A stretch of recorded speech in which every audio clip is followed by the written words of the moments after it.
This talk is strongly correlated to the first talk in this conference by Kurt Johansson, and actually I made it especially for this occasion. It's some short comment on Dyson-Selberg-Dyson integrals. I will recall what it is. Kurt talked about it, and that's the same problem, but derivation twisted toward quantum field theory. So let me recall that this is quotation from Kurt's talk, that I will consider not a closed Jordan curve on a plane called gamma. And this curve is populated by n particles.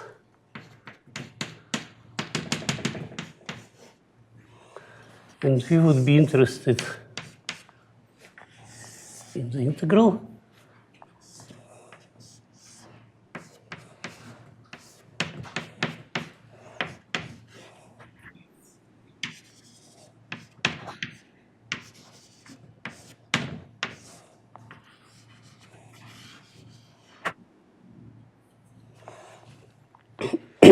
Integrated, so this object integrated over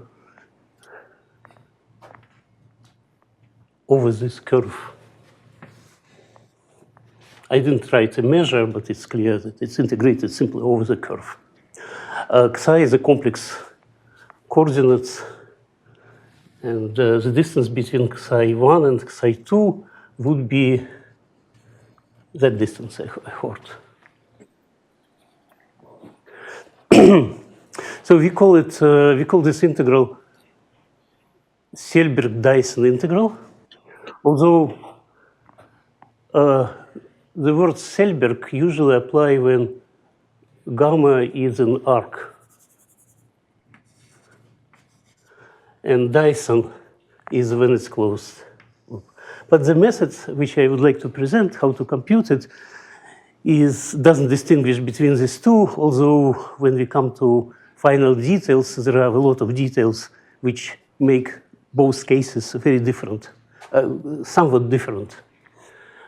The integral itself depends on number of particles, number of variables here, and parameter, beta, and also of course, on the geometry of the curve itself.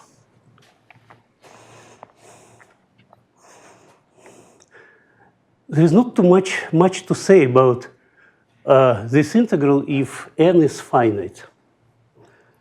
A little to say, which I will say. But if n is infinite, or tend to infinity, large number of variables, and this is object of prime interest of recent works of Kurt, Frederick, Clara, myself.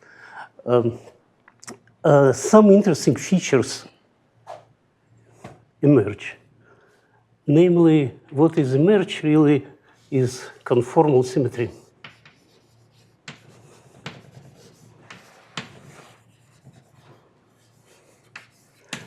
And I explain what I mean by this in formulas. For finite n, little to say. For n goes to infinity, there is some structure emerged. Okay. This object could be computed, or the limit of this object could be computed in various methods. By various methods, mostly with the help of machinery of complex analysis. The way I would like to show is a very short economical derivation based on quantum field theory, relation of this object to quantum field theory. What is quantum field theory?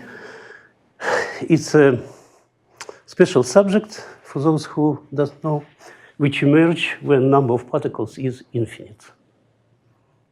In physics, it's called quantum field theory. Okay. So, but let me start from the beginning. Some short history. Yes. Okay, it's a Selberg, 1941, Dyson, 20 years after. So Selberg paper, Selberg computed in 41, but published in 44, basically after the war, and published it in Norwegian. There is a very interesting story why he published in Norwegian. He was kind of ashamed by a possibility that this simple thing has been known, and he couldn't find a reference, but was sure that it was known, and it will destroy his reputation if he published in some in journal with high impact. He published it in Norwegian in the journal which supposed to be read by school teachers in mathematics, mathematical school teachers. So what he actually compute is this integral, but on an interval 0 to 1, on an interval, and that's explicit result for arbitrary n, arbitrary beta, just a formula. There is a story why he did compute it, why he was interested in this. I skip it, but that's a classical. It's a classical result.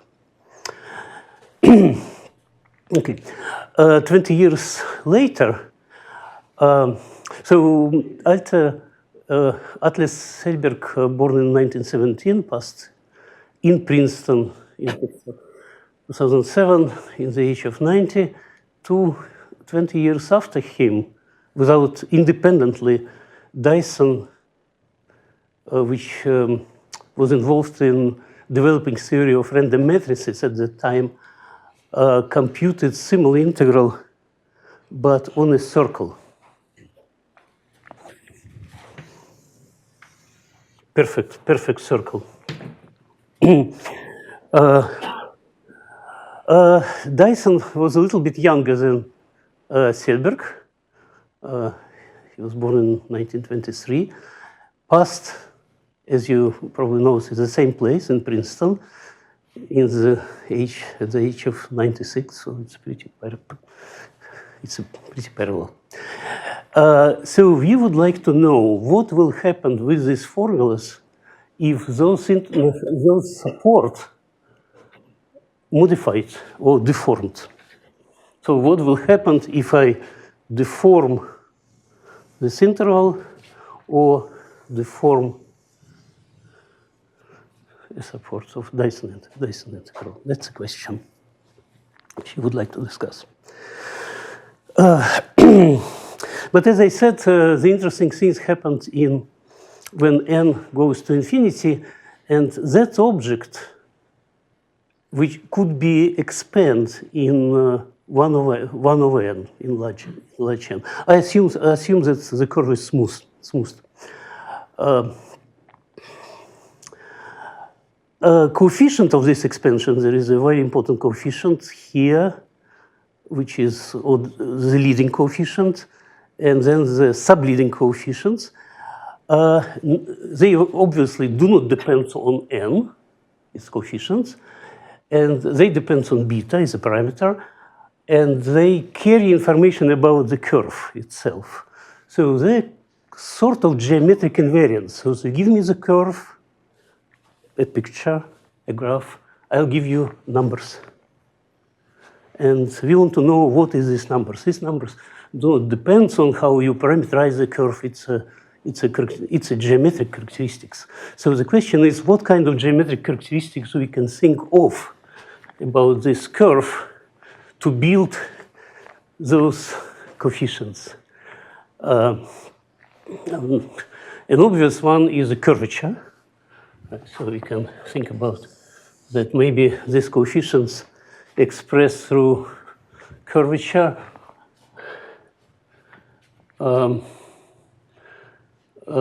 another is harmonic measure, say with respect to infinity or an origin. The question is, are these coefficients local, non-local? And the answer to the story is that all subleading coefficients are local functions of curvature. It's an integral along the curve of curvature square, derivative of curvature, but it's a local object. It has a density, and density is local function of functional of curvature. But the leading coefficient is not. It's no, it's not local, and the whole interest is to find these coefficients. Those coefficients also could be found, but because they are local, basically, they're not particularly interesting. This coefficient is non-local. It knows about everything of the curve. It's not represented. It's not represented as an integral along the curve of some local density, and that's a major question. And that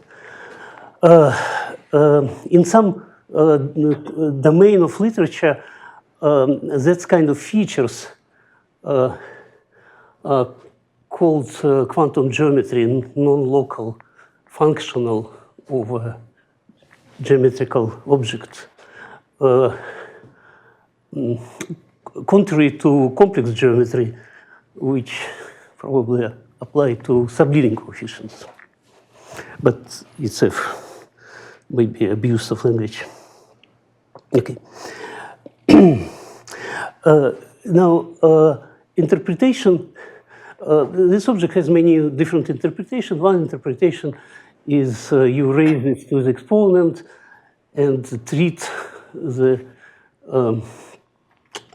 this as an energy of Coulomb particles located on, constrained to be on the curve. And beta will be inverse temperature. For that reason, it's called Coulomb gas. But it's just merely interpretation. And give some intuition what's going on. Now, there is another reason why this integral is interesting. It's a Fekete story, Fekete's point. So we can always map, say, exterior of this domain to a unit circle. And this map I called F. So if this is coordinates here is Z, then will be some function f of Z. And this is a map of exterior to exterior, for example. So the question is, if you have a geometrical object, how do you know this map exists, it's a Riemann theorem, but you don't know how to construct this map. And Fekete suggested the following way. Let's consider a polynomial of degree n with some roots located on the curve. Raise it to the power 1 over n. It's of course it's take a proper branch, send n to infinity, and this is a conformal map of exterior to exterior. So it's a practical way to construct conformal maps and used computationally, heavily used computationally. These points, to make it conformal map, these points must minimize the Coulomb energy. So if you think about these Coulomb particles interacting, they repulse from each other, but they have the same sign, repulse from each other, but space is limited. So they repulse, but space is limited, so they are somehow distributed. If you minimize this energy, this will tell you more or less how they distribute it. So conformal map appears if you find a minimal position of this functional. It's called Fekete points. substitute it here, send n to infinity, that's a map. Another way to formulate, so in that sense, Dyson integral is a sort of quantization of Fekete points. Fekete, when beta goes to infinity, this integral reduced to minimization of this action, and this is Fekete point. Now they kind of fluctuate with some temperature. This is mechanics or quantization. Another way to say it is the following. If we minimize this energy and find this position of Fekete points, we can ask what are the limits of the images of this point on a circle under the map. And at large n limit, the distribution position of these points on a circle is uniform, which means that the density of points here is a harmonic measure of this curve with respect to infinity. And this happened, of course, at large n, otherwise they behave not regularly. Okay, it's the same statement. So if you know the position, say computer finds their position, then you can basically extract conformal methods from here. This is Fekete himself. I found this picture. I think it's a rare picture. He was born and educated in Budapest, and von Neumann was in his class. And then in late 20s, he moved to Palestine and became a provost of Hebrew University. And this picture of 1948 during the siege of Jerusalem, and this is his water quote. Okay. A list of selected papers on the computation of this integral. Okay.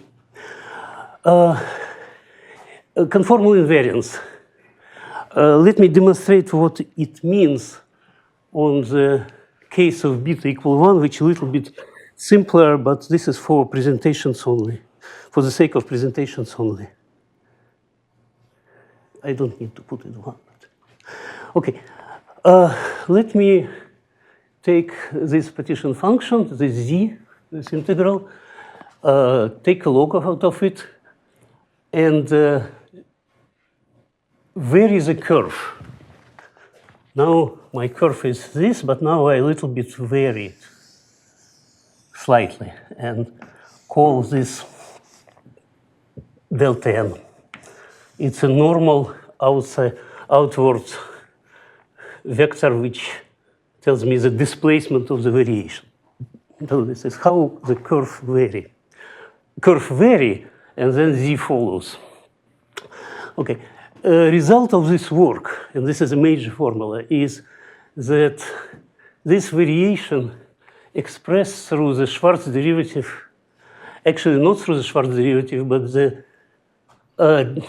jump of the Schwarz derivative of exterior and interior through the contour. So we compute Schwarz derivative of the interior map to the interior, exterior map to the exterior. They jump on this contour. You integrate it with the displacement, and that's a large n limit of variation.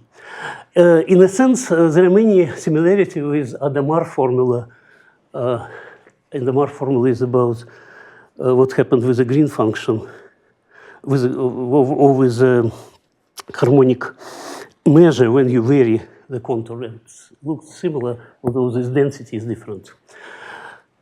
But now, if that's taken,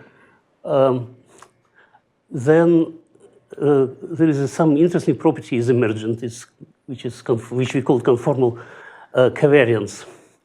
Namely, if you deform the contour, you can map it again, find a deformation of the map.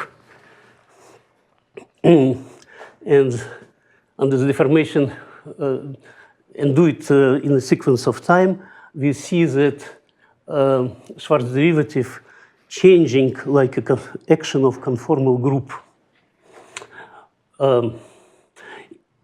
And that is that's the reason why it's called conformal covariance. Once this formula is proven, then there is no problem to integrate it.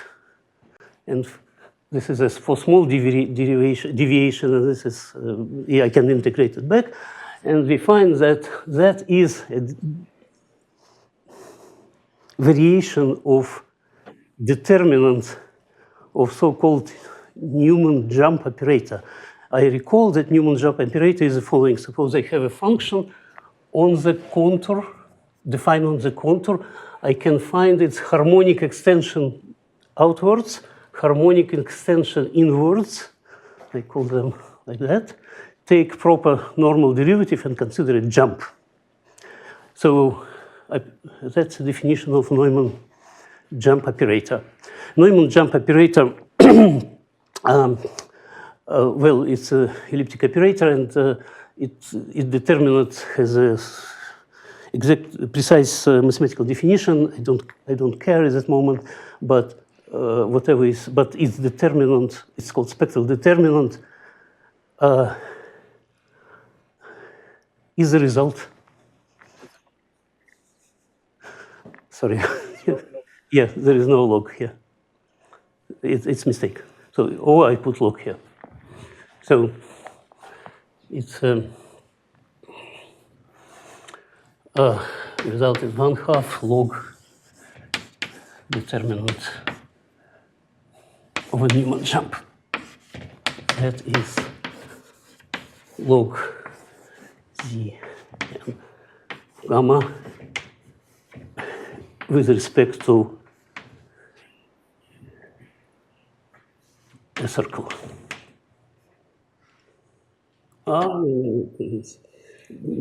Up to a constant. Maybe up to a constant. No, it's fine. It's fine. Okay, that is the result. And now I would like to focus on how to obtain this result. Or maybe this result, which is because they're equivalent. This is in form of derivative. This is after integration, but they're equivalent.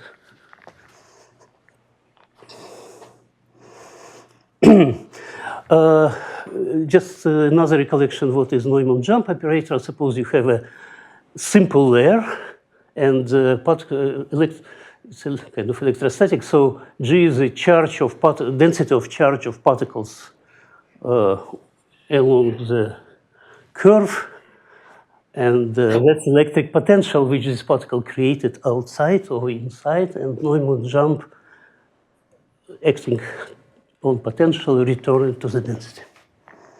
So it's basically Neumann jump operator is inverse of log when points are on a contour. Okay. Now how I'm going to compute it, and where is quantum field theory? I have to mention that the original idea of this kind of things was first published some number of years ago, maybe in 1918 or something, by Ferrari and Klevtsov for two-dimensional Coulomb gas. But now I recast it for one-dimensional. Okay, so now the new part is started from now is the following. So consider the integrand before integration.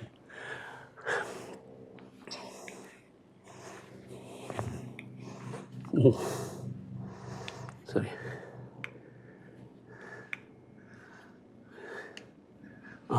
Consider the working. Yeah, the integrand. Hand is better. Consider the integrand. It's involved pairs I and j, but I would like to represent it as expectation value of some operator, of a so-called string of vertex operators, which each of them located in all these points. And I explain what is V in a moment, what is E in a moment. But the point is that now integral with respect to function with respect to pairs I, J, now it has a multiplicative representation. And pairs appears when we take expectation value. Now, expectation value of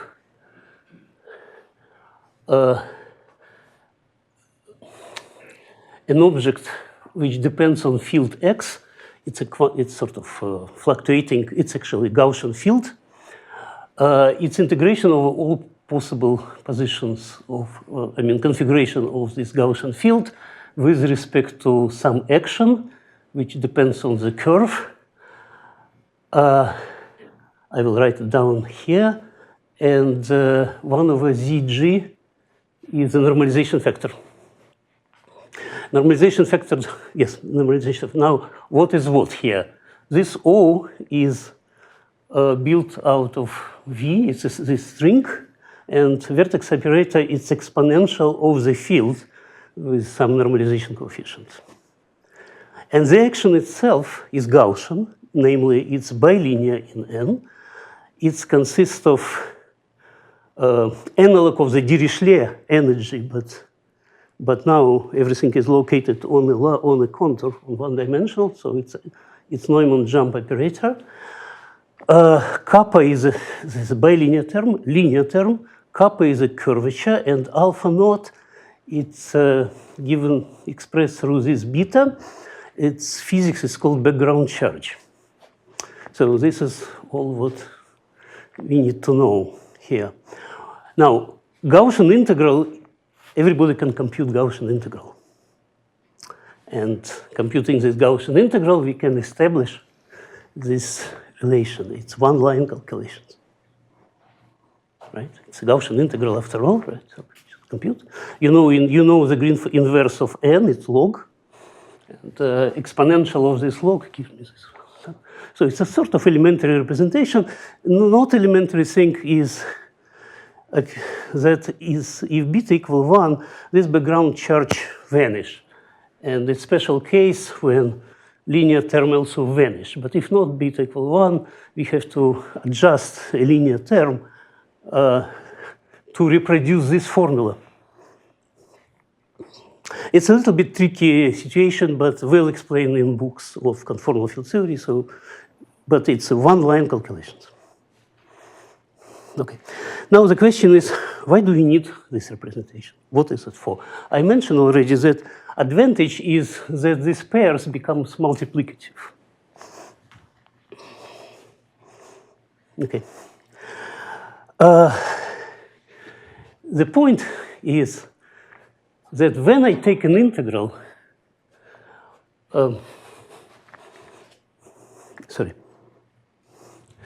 if I take an integral from here, each integral will be integrated, this vertex operators all together, all of them, and eventually the integral of vertex operator raised to the power n.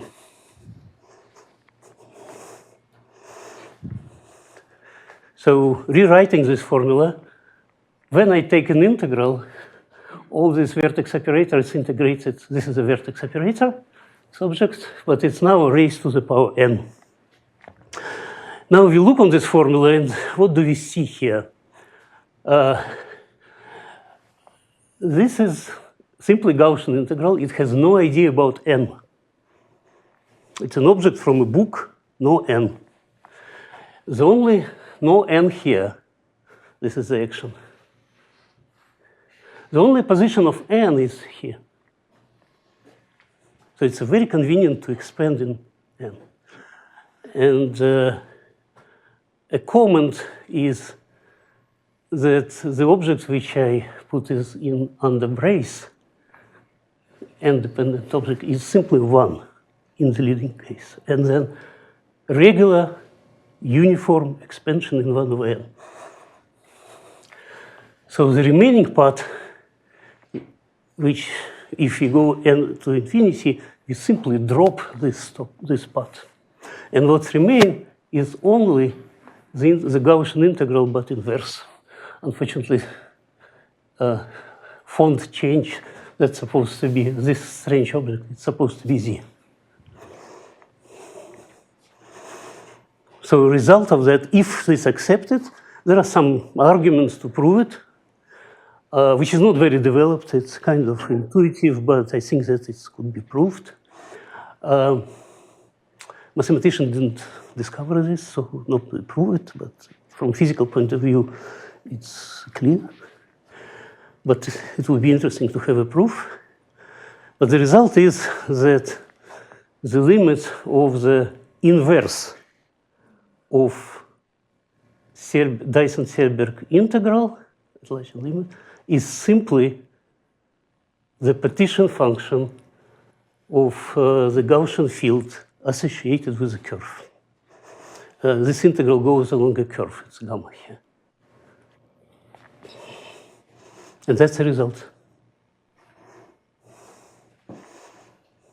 Now, computing this integral, first of all, it stopped to depend on n. It's an object. Computing this integral, because it's Gaussian integral, it of course has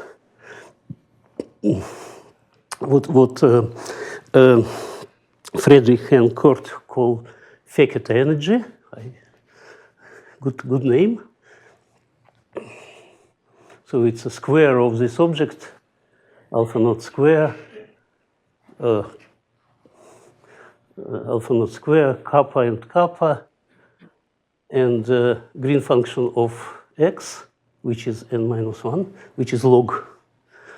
And you can rewrite it in a more familiar form with Fekete energy, and phi here denoted to logarithm of conformal of harmonic measure. This phi is log of harmonic measure. It stays here. But because it's Gaussian, there is also 1 over square root of the determinant of this kernel. And that's the result.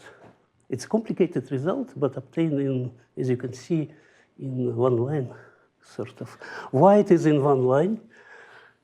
Because most of interesting features already included in this quantum field theory representation, Gaussian field representation. Many things which, if you try to compute it in terms of apparatus of complex analysis, you have to, by going to prove something which people already learn, working with Gaussian,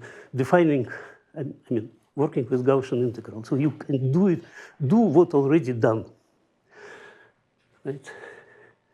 So, for example, it will be, to me, it will be quite interesting to see parallels of proof of asymptotes of Gronsky determinants with which Kurt and Friedrich use, how it's, what feature of Gaussian integral actually used, but it's equivalent. It should, based on the answer, it should be equivalent.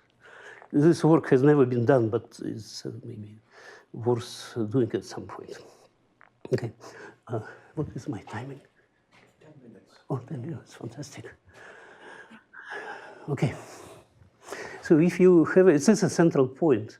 So if you have some question, discussion, that's a good point.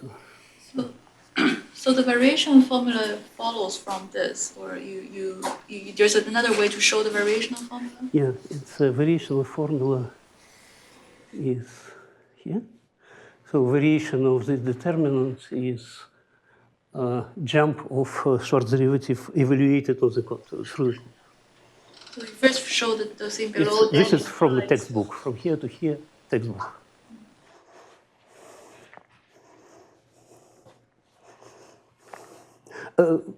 By textbook, I mean almost impossible to find, but published.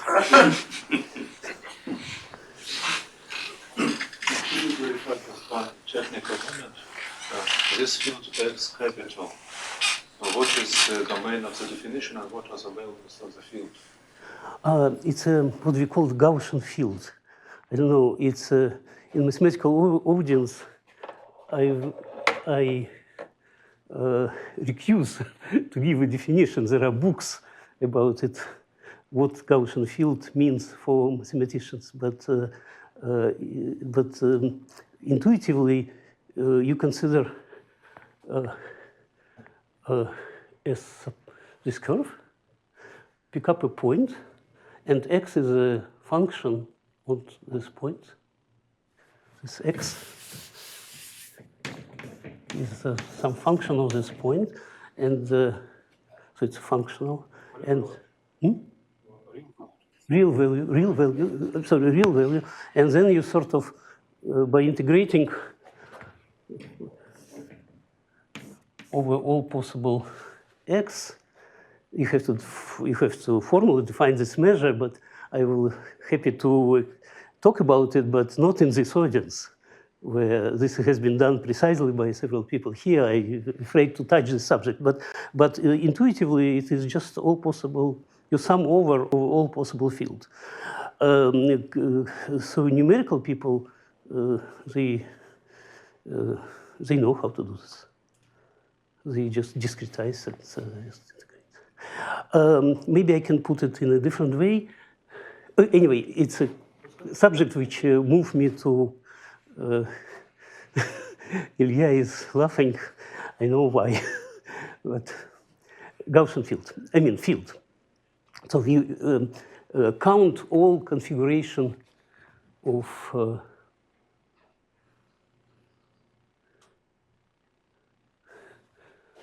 count all possible configuration of this field defined on a contour.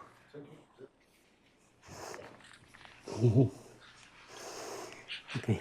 I had a follow-up question about the equivalence on page 8 about the textbook. Is it mathematical textbook or physical textbook?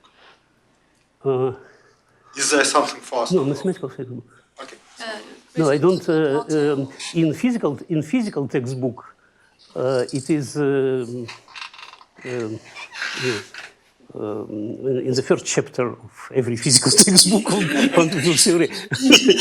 but in mathematical textbook, it's a serious business, so I don't touch it.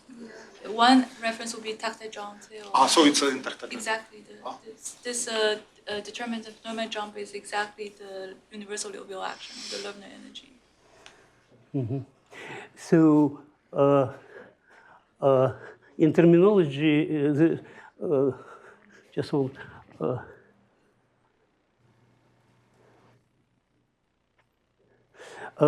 His history goes this way. So relation between computation of determinant of elliptic operators has a deep mathematical history, started from Zinger, maybe even earlier, but explicit formulas appears in paper of Polyakov and Alvarez, and this stuff is called Polyakov-Alvarez, and I show the explicit formula for this object, which variation gives this. But it's a sort of established fact. I don't touch it.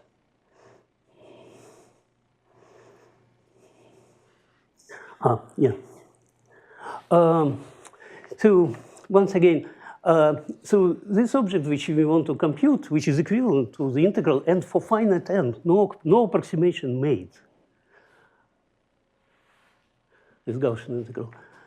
It can be conveniently represented through Euler integral.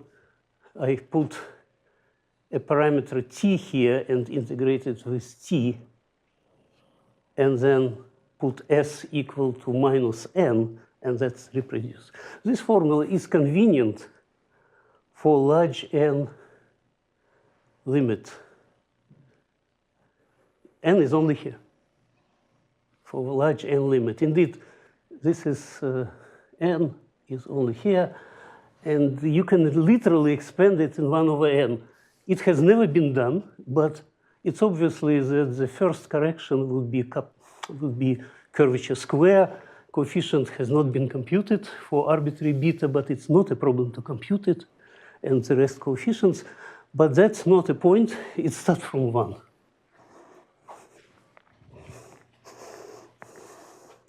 And the corrections are local in curvature. Okay, that is the final result. This is what is called now Fekete energy, which disappears for beta equal 1. Phi is a conformal factor. And the question is, what is determinant of n? But it's, as I said, it's a textbook. And the textbook tells us that in order to compute this determinant, we better rather use so-called surgery formula. It's relate this determinant to the determinant of Laplace operator with a Dirichlet boundary condition, but taking from the inside the domain, and this is same but outside of the domain. Sum of these two is minus of log determinant up to not interesting constant. Its formula belongs to Zeldich and Corsers. But values of each one is computed by Polyakov. So phi is conformal factor from interior and exterior, and this is called Polyakov-Alvarez formula. So it's represent determinant of Laplace operator through the conformal map, or through the metric. And once you know it, you can find n. And so everything is expressed through data explicitly through the data of this curve. That's how it is. And conclusion.